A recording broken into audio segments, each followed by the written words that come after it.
नमस्कार, बहुत स्वागत है आपका डिबेट लाइव बड़ी बहस मध्य प्रदेश में। मैं हूं आपके साथ अमित शर्मा। आज उज्जैन अध्यात्म का धाम बना, जहां वैश्विक आध्यात्मिक पर्यटन सम्मेलन का भव्य आयोजन शुरू हुआ। आध्यात्मिकता और पर्यटन के संगम का यह अनूठा अवसर है, जिसका उद्देश्य भारत की सनातन धरोहर को विश्व पटल पर स्थापित करना है। दावा है आध्यात्मिकता और पर्यटन का ये संगम संस्कृति और समृद्धि का नया आयाम गढ़ेगा। उज्जैन की धरती से वो गूंज उठेगी जो सनातन की शक्ति को विश्व तक पहुंचाएगी। भव्यता, विविधता और अध्यात्म से सजा ये आयोजन नए युग की दिशा और दृष्टि बनेगा। सवाल ये है कि क्या आध्यात्मिकता और पर्यटन साथ साथ चल सकते हैं? आस्था से आर्थिक समृद्धि का रास्ता निकलेगा? क्या उज्जैन विश्व का स्पिरिचुअल टूरिज्म हब बनेगा या फिर सनातन धरोहर पर टूरिज्म की चमक भारी पड़ेगी? आज इसी विषय पर हम चर्चा करेंगे। उसके पहले पेश है ये खास रिपोर्ट। उज्जैन, बाबा महाकाल की नगरी, जिसे अब वैश्विक आध्यात्मिक पर्यटन की राजधानी बनाने की तैयारी है। आज उज्जैन में वैश्विक आध्यात्मिक पर्यटन सम्मेलन शुरू हुआ, जिसका शुभारंभ मुख्यमंत्री डॉक्टर मोहन यादव और केंद्रीय मंत्री गजेंद्र सिंह शेखावत ने किया। इस अवसर पर मुख्यमंत्री डॉक्टर मोहन यादव ने कहा, आज का समय भारत का है।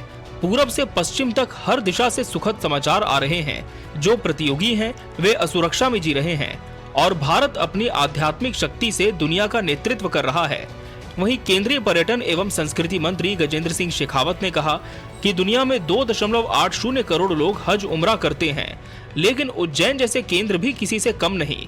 भारत की असली ताकत सॉफ्ट पावर होगी जो दुनिया को जोड़ सकती है। ये परमात्मा की इच्छा है कि आपका काल भारत का है, दुनिया देख रही भारत की तरफ। इस आनंद के साथ भारत के चारों तरफ के जिस प्रकार से पूरब, पश्चिम, उत्तर, दक्षिण हर तरफ से सुखद समाचार आ रहे हैं। जो हमसे जुड़े वो आनंद में डूब रहे हैं, जो हमसे अपने आप को कंपटीशन में मान रहे वो अपने आप को असुरक्षा महसूस कर रहे हैं। वो उनकी जाने, हम अपनी जाने। और हर एक राज्य के अंदर ऐसे बेहतर से बेहतर जो संस्थान है, उनकी विकास की कौन कौन सी अच्छी बातें वो आपस में शेयर करेंगे, आपस में चर्चा करेंगे, एक दूसरे के साथ बांटेंगे। उन सारी बातों को लेकर कैसे हम अपने को इस तरह से और समृद्ध हो सकते हैं। और ये इसलिए ज्यादा जरूरी है कि यशस्वी प्रधानमंत्री के नेतृत्व में आने वाले समय में जो हमारी सांस्कृतिक शक्ति है, जो हमारी ये सॉफ्ट पावर है, ये सॉफ्ट पावर पूरे विश्व में भारत का प्रभुत्व स्थापित करेगी। इस पूरे संकल्प के साथ में हम सबको जुट जाने की आवश्यकता है। चुनौतियां हैं, मैं मानता हूं, ओवर टूरिज्म बड़ी चुनौती हमारे सामने है। आज उसके चलते हुए जिस तरह से इंफ्रास्ट्रक्चर पर लोड बढ़ा है, वो बड़ी चुनौती है। हम पर उनको उस दिशा में विचार करते हुए हॉलिस्टिकली प्लान करना पड़ेगा। हमारे सामने सस्टेनेबिलिटी बहुत बड़ी चुनौती खड़ी होगी, लेकिन वो केवल हमारे सामने ऐसा नहीं है, पूरे विश्व के सामने। हमको नए प्रोडक्ट्स डेवलप करने पड़ेंगे, नए डेस्टिनेशंस डेवलप करने पड़ेंगे। और माननीय प्रधानमंत्री जी ने इसीलिए हम आइकॉनिक 50 डेस्टिनेशंस बनाए, ताकि हम एग्जिस्टिंग डेस्टिनेशंस पर दबाव कम कर सकें। इस दृष्टिकोण से भी विचार करके काम करने की आवश्यकता है। इस सम्मेलन में जहां भारत की सॉफ्ट पावर की चर्चा हुई, हज उम्रा से भी तुलना की गई, वहीं सवाल भी उठा, क्या आध्यात्मिक पर्यटन भारत की नई पहचान बनेगा या फिर यह सिर्फ राजनीति का मंच है? आध्यात्मिक गुरु गौरांग दास ने चुभता सवाल उठाया, दुनिया की टॉप 10 स्पिरिचुअल टूरिज्म सिटी में अभी तक मध्य प्रदेश का नाम नहीं। प्रयागराज, अयोध्या, तिरुपति और वाराणसी इसमें शामिल हैं, लेकिन उज्जैन गायब। क्या सीएम की पहल से उज्जैन जल्द ही इस सूची में आएगा?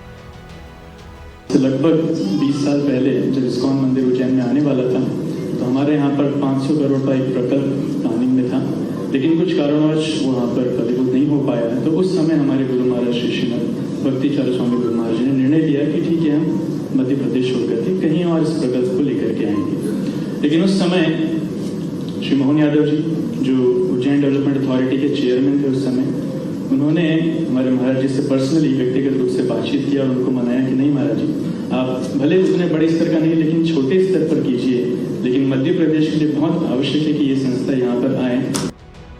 उज्जैन में शुरू हुआ ये धार्मिक सम्मेलन और भी ज्यादा धार्मिक पर्यटन के नए द्वार खोलेगा, लेकिन सवाल वही है कि क्या ये निष्कर्ष केवल शब्द नहीं बल्कि एक संकल्प है? आध्यात्मिकता और पर्यटन का संगम मानवता को शांति और समृद्धि की ओर ले जाने का पथ है। Bureau report, TV 24 news.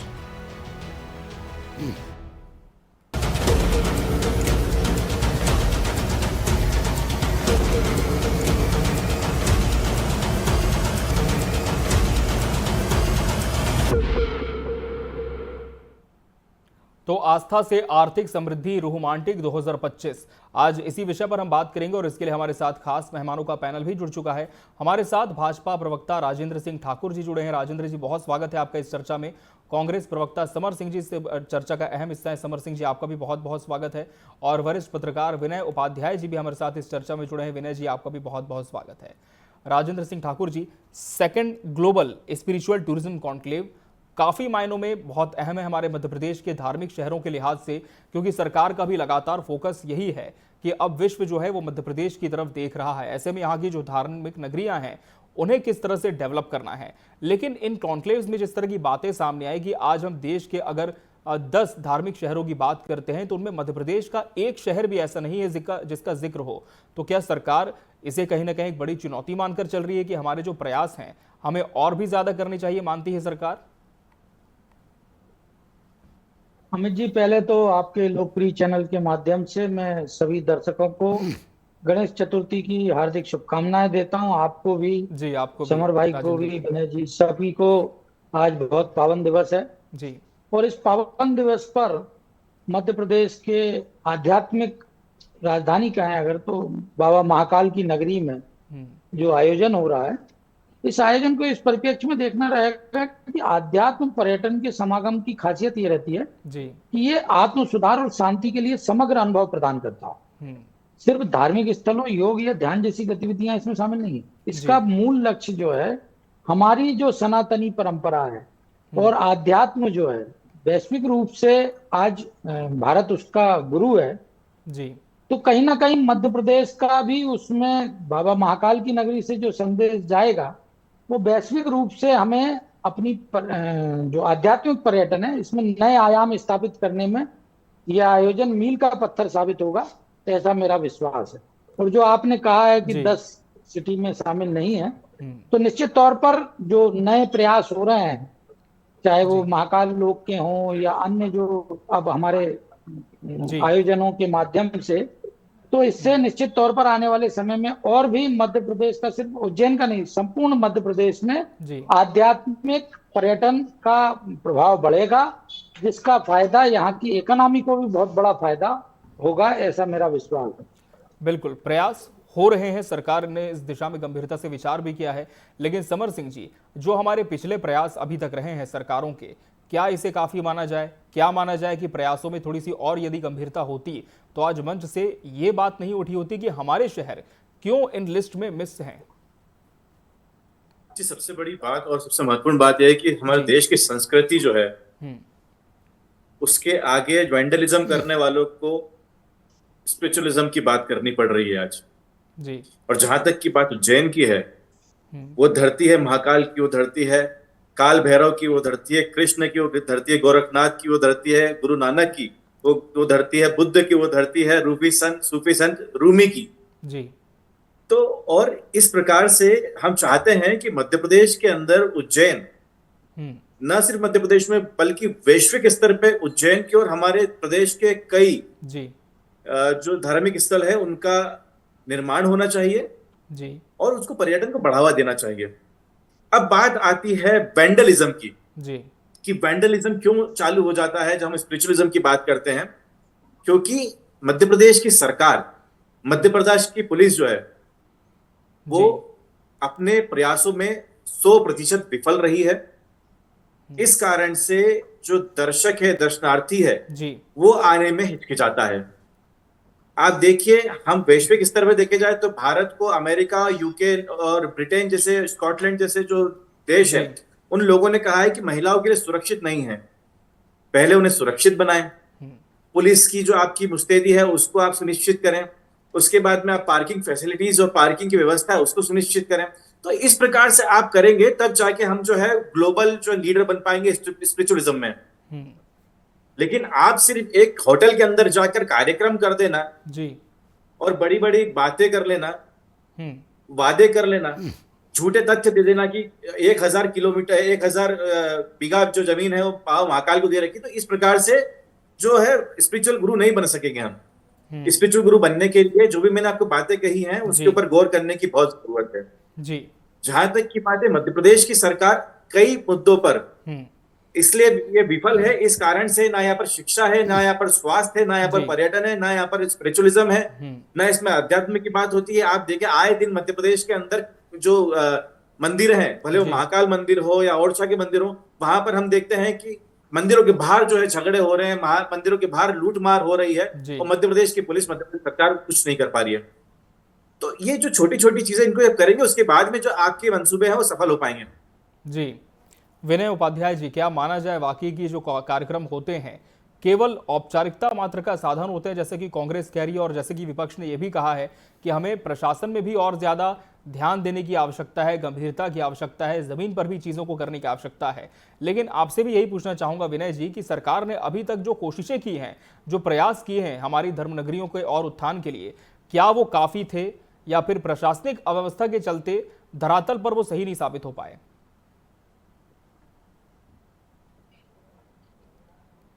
जी, कदम बढ़ाया जाए, जी, जब भी कदम बढ़ाया जाए पिछली तमाम चीजों को, भूल चूकों को हाशिए पर रखते हुए तब जी उस सर। कदम का स्वागत किया जाना चाहिए। जी हमारे सर। यहाँ कहा भी गया है, नव गति नव लय ताल छंद नव। जी, और इस तरह से हमेशा नवाचारों का, प्रयोगों का एक अलग संभावना का आसमान हमेशा खुला रहता है। जहाँ तक सवाल इस आध्यात्मिक पर्यटन की है, जी, उसमें पिछले अगर एक दशक की बात खास तौर पर की जाए, जी। इस एक दशक में देखिएगा कि इस पूरे विश्व मानचित्र पर कैसे ओंकारेश्वर उभर कर आया है। जी। अद्वैत वेदांत दर्शन को लेकर पूरे विश्व भर में जितने भी हमारे आध्यात्मिक गुरु हैं, संत हैं, ये सारे कार्य शोधार्थी हैं, जी। ये सारे शोधार्थी आकृष्ट हुए हैं। और किस तरह से बिल्कुल शंकर दूतों की युवा फौज तैयार हुई है। तो इस तरह से एक सकारात्मक वातावरण निर्माण करने की कोशिश तो की गई है। और मैं एक उद्घोषक होने के नाते कई बार इस कार्यक्रम के अंतरंग और बहिरंग दोनों से जुड़ा रहा। जी, तो जी। मैं बहुत ही फौरी तौर पर ये नहीं कहना चाहूंगा कि ये सारी के सारे प्रयास जो हैं वो बहुत ही ऐसे हैं कि जिनके कोई फलितार्थ सामने नहीं आने वाले हैं। एक संभावना का आसमान खुल गया है। हम जी। सबको मिलकर बहुत ही समग्रता में इसका स्वागत किया जाना चाहिए। और ठीक है, चुनौतियां हैं। जी। माननीय केंद्रीय मंत्री जी ने भी आज अपनी तमाम भारत के सांस्कृतिक आध्यात्मिक ऐश्वर्य को याद करते हुए कहा जी। कि निश्चित रूप से जो पॉपुलेशन फ्लड है, जो इन टूरिज्म के आसपास उभर कर आता है, वो हमारे लिए चुनौती है। जी। लेकिन ठीक है कि इन चुनौतियों से निपटने के लिए भी कई विकल्प और कई प्रयास जो हैं वो किए जी। जाने हैं और किए जाएंगे। मुझे जी। लगता है कि किए जाएंगे। सारी चीजें जब सामने आएंगी चुनौतियां, तो उनसे निपटने के लिए भी प्रयास किए जाएंगे।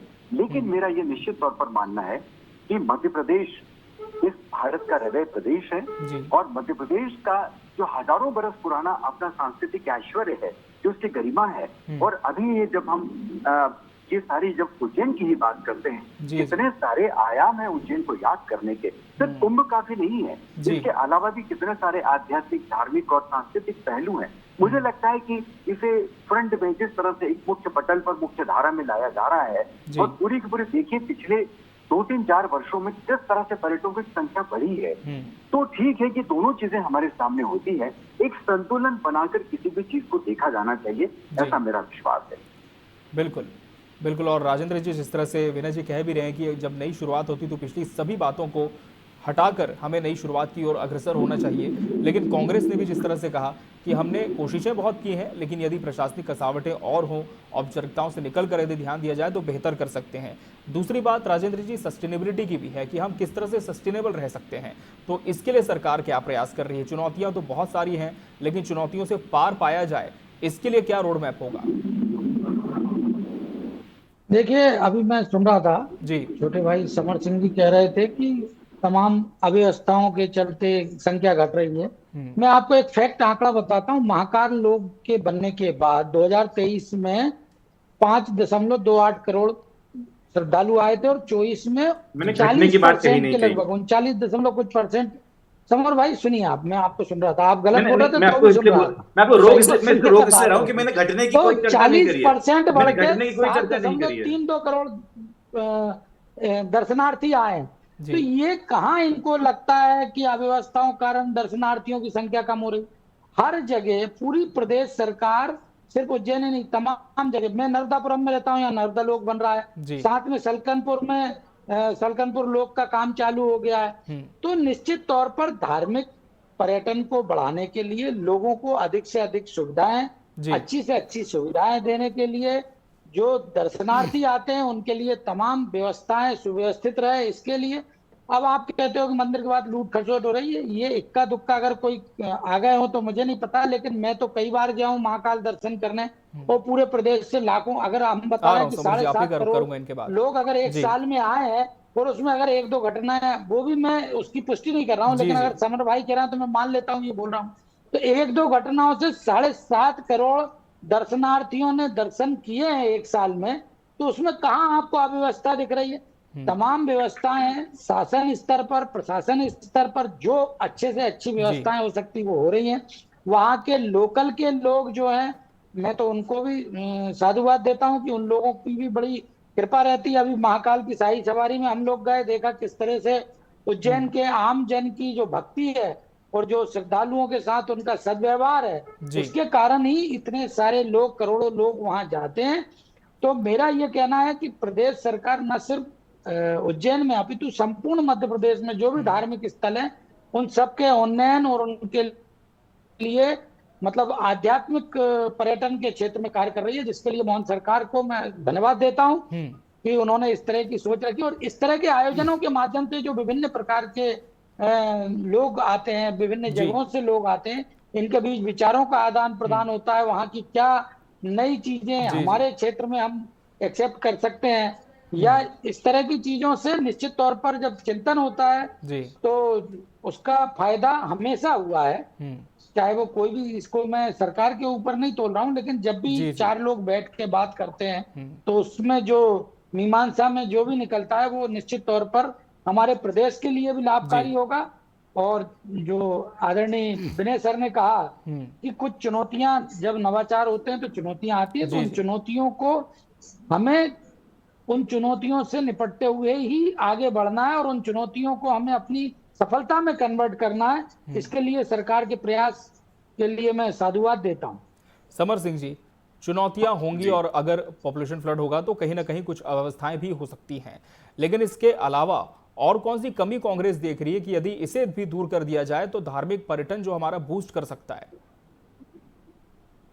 देखिए, आप सभी की जानकारी के लिए बता दूं, हो सकता है भाजपा प्रवक्ता महोदय को ये पता ना हो कि महाकाल लोक जो है उसकी परिकल्पना कब हुई, किसके द्वारा की गई, किस सन में की गई। मैं उसकी जानकारी भी आपको देता हूं कि सन 1996 में कांग्रेस के शासनकाल के अंदर महाकाल वन के नाम से महाकाल लोक जो आप देख रहे हैं जी जी उसकी परिकल्पना की गई थी, जिसको 30 साल बाद, जो जब 2018 में हमारी सरकार आई, तब हमने उसका जो है भूमि पूजन करा, कार्य शुरू हुआ। उसके बाद में हमारी सरकार जो है चूंकि गिरा दी गई, उसके बाद में आपने उसको बनाया, आपका भी साधुवाद। जहां तक की बात है, आपने कहा कि अव्यवस्थाओं की आपको जानकारी नहीं है, मैं बताता हूं कि दिसंबर 2024 के अंदर उज्जैन प्रशासन ने मंदिर समिति की सुरक्षा कंपनी के अधिकारियों को आरोपी बनाकर महाकाल थाने में धोखाधड़ी के तहत 318 और 316 के अंदर मुकदमा दर्ज हुए, जिसके अंदर वो जेल गए हैं, निष्कासित हुए हैं। उसके बाद में एफआईआर की गई है, सस्पेंशन हुआ है जी, आज जमानत पर हैं वो लोग। ये बहुत बड़ा घोटाला है। ठीक, 250 रुपए की टिकट के 2-2 हजार से लेके 20-20 हजार तक लोगों से लिए गए, बहुत बड़ा घोटाला है। और आप देखिए कि भाजपा सरकार को जो सनातन के नाम पर लोगों से वोट बटोरती है, उसी सनातन की अव्यवस्थाओं के अंदर स्वयं इतना लिप्त है कि एक मंदिर के अंदर हो रही घपले घोटालों की जानकारी इनको नहीं थी, किस प्रकार से लूटा जा रहा है। राजेंद्र सिंह जी, आप तो क्या है अभी महाकाल आए होंगे, मैं बताना चाहूंगा कि मैं उज्जैन में रहता हूं और फिलहाल उज्जैन से आपके साथ जो है डिबेट के अंदर जुड़ा हुआ हूं। जी जी, ठीक है, यहाँ पर मैं रहता हूं। हम चाहते हैं कि हमारे शहर का जो है विकास हो, यहाँ के युवाओं को रोजगार मिले, और हम चाहते हैं कि हमारे देश की, प्रदेश की ख्याति विश्व विख्यात हो। जिस तरह फाइयान और हैंसांग जो है मध्य भारत आए थे, उस प्रकार से आज भी देश के, रूस के और चाहे चीन के लोग भारत आए, मध्य प्रदेश आए, उज्जैन आए, वहां पर सीखे क्या होती संस्कृति, क्या होती गंगा जमुना की तहजीब। तो हम ये चाहते हैं कि हो, लेकिन होने के अंदर सबसे बड़ा रोड़ा जो है वो आप ही लोग हो। आपकी सरकार है, आपके नेता मंत्री हैं, आपके वीआईपी कल्चर वाले लोग हैं। मैं नाम नहीं लेना चाहूंगा, इतना बड़ा कोई मुद्दा नहीं है, लेकिन इंदौर के अंदर आपके कोई विधायक है, उनका लड़का घुस जाता है। ठीक है, ये वेंडलिज्म, ये गुंडागिर्दी बंद करवाइए आप। ठीक है, पुलिस गुंडागर्दी की की जो है बात। मुस्तैदी आप ठीक कराइए, जी। पुलिस की व्यवस्था आप ठीक कराइए, वृद्धजनों की जो है व्यवस्था आपको करनी होगी, विकलांगों की व्यवस्था आपको करनी होगी, बारिश के समय में कोई घटना, अप्रिय घटना ना, उसकी जी जी व्यवस्था आपको करनी होगी, पार्किंग की व्यवस्था आपको करनी पड़ेगी, जो है यातायात व्यवस्था आपको सुधारनी होगी। कार्यक्रम कर देना मात्र जो है वो ध्येय नहीं होना चाहिए। लेकिन बिल्कुल, राजेंद्र उसी जी बात पर माफ कांग्रेस कीजिएगा, ये आई है कि बोलते हम हुए सिर्फ फॉर्मेलिटी के लिए कार्यक्रम ना करें। राजेंद्र जी निश्चिंत रहे, मैं जरूर इस पर आपसे जवाब लूंगा तफसील से। फिलहाल विनय जी का रुख कर लेंगे। फिर से विनय उपाध्याय जी, जैसा कि कांग्रेस कह रही है कि हम बदले में पर्यटकों को दे क्या रहे हैं, ये भी बड़ा सवाल है। क्या हमारी व्यवस्थाएं ऐसी हैं कि वर्ल्ड क्लास टॉप हम रिलीजियस पर्यटन दे सके यहाँ के टूरिस्टों को? और दूसरे राज्यों से यदि हम तुलना करें मध्य प्रदेश के पर्यटन के क्षेत्र में विनय जी, तो क्या आप पाते हैं कि वहां पर क्या बेहतर है और हम और किस दिशा में बेहतर कर सकते हैं? देखिए, जब भी नए प्रकल्पों की रचना की जाती है जी तो मैं पहले भी कह रहा था कि हमें समग्रता में इन सारी चीजों को देखना चाहिए। जी सर। अभी हमारे दोनों साथियों ने अपनी अपनी तरह से अपनी अपनी बातें की और मुझे ऐसा लगा कि वो पक्ष और प्रतिपक्ष हुए आपस में इस तरह की बातें कर रहे हैं। तो मैं बहुत ही निरपेक्ष होकर इसमें ये जोड़ना चाहूंगा कि किसी भी चीज की जब हम शुरुआत करते हैं तो निश्चित रूप से उसके साथ में धूप छाई दोनों ही पक्ष होते हैं, लेकिन जो संभावना हमें दिखाई दे रही है उस संभावना पर भी हमको भरोसा करना चाहिए। अगर हम तमाम चीजों को सोच कर ही यदि अपने पांव वापस पीछे ले लें तो निश्चित रूप से हम प्रगति का कदम जो आगे बढ़ा सकते हैं वो भी हमारा रुक जाएगा। और इसीलिए मुझे लगता है कि अटल बिहारी वाजपेयी कहते थे ना कि हार नहीं मानूंगा, रार नहीं ठानूंगा, काल की कपान पर लिखता मिटाता हूँ, गीत नया गाता हूँ। ये नए गीत के तरन्नुम को, उसकी गूंज को फैलने के लिए निश्चित रूप से हमें खुला आसमान देना पड़ेगा।